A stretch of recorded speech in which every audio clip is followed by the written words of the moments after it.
আনতাছস কি?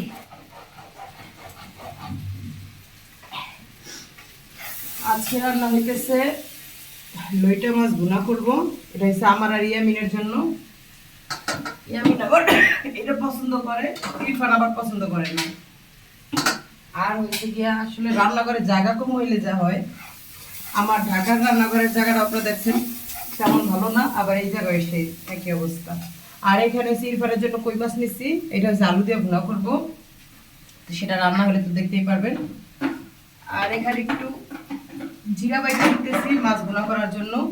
পাটায় বাইটা রান্না করলে আসলে আমার কাছে মনে হয় যে ভালো লাগে।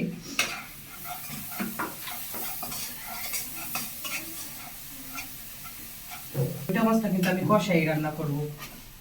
এদিকে এসে দেখাও। এই যে লইটা মাছগুলো কিন্তু পানি বলক এসে পড়ছে, লইটা মাছগুলো দিয়ে দিব। আর লইটা মাছগুলো কিন্তু একেবারে অল্প পানিতে দিতে হয়, না হলে আবার অনেক পানি বেরোয় নরম হয়ে যায়। এমনিতে যেতে এই মাছগুলো অনেক নরম, আর একেবারে শুকনা শুকনা করে দেয়। আসলে এই মাছগুলো কিন্তু আমরা আগে খাইতাম না, আপনাদের ভাইয়ার অনেক পছন্দ ছিল, তো উনি মানে ওনার থেকে আসলে শিখা।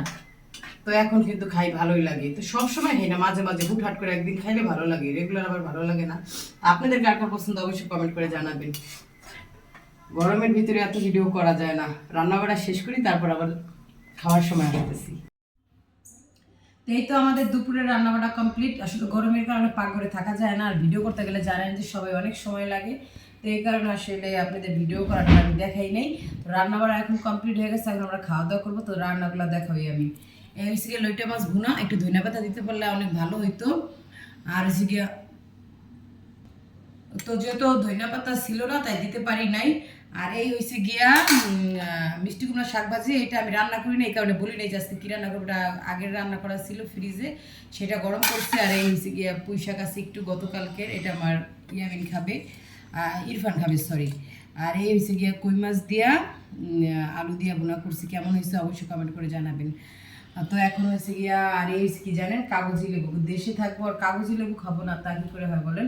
কাগজি লেবু তো আমার অনেক বেশি মানে ঘ্রাণেই পেট ভরে যায়। তো এখন আমরা খাবারটা নিয়ে বসি, হ্যাঁ? তো খাওয়া দাওয়া করি। আর এই যে ইরফান চলে আসছে খাওয়ার জন্য। ইরফান আসলে জামা পরে আসতে চায় না, এই খালি গায়ে থাকার কারণে আমার কয়েকটা ভিডিও কাটা লাগছে। এই করে এখন যাই জামা পরে আসছে যে তারে দেখাবে। তো যাই হোক, তো সবাই ভালো থাকেন। আর কি বলবো, আমাদের জন্য দোয়া করেন। তো আজ এই পর্যন্তই, আমরা খাওয়া দাওয়া করি। টাটা।